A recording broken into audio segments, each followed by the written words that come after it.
120 secondes essentielles. Toutes les infos pratiques pour comprendre et gérer vos finances. Aujourd'hui, 120 secondes essentielles se penchent sur les frais réels, également appelés frais professionnels. Comment déclarer ces frais réels? Quelles sont les dépenses déductibles? Capital vous explique tout.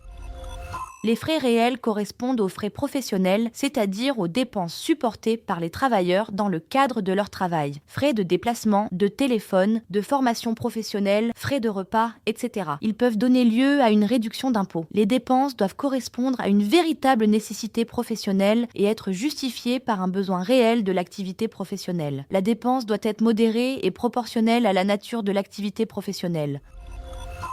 Par principe, l'administration fiscale applique avant calcul de l'impôt une déduction forfaitaire de 10% sur les revenus déclarés par le contribuable sur sa déclaration d'impôt sur le revenu. Cette déduction forfaitaire a pour objectif de compenser les dépenses professionnelles engagées par le contribuable pour exercer sa profession. Il est possible de refuser cette déduction pour opter pour le régime des frais réels. Le contribuable doit être en mesure de prouver les dépenses engagées. Cela implique de conserver tous les justificatifs, factures, reçus, relevé bancaire, pendant 3 ans à compter de la date à laquelle la dépense a été engagée.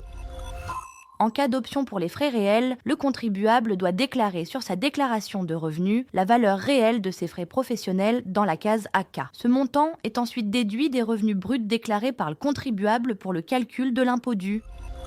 Frais kilométriques, frais de repas. Pour en savoir plus, rendez-vous sur Capital.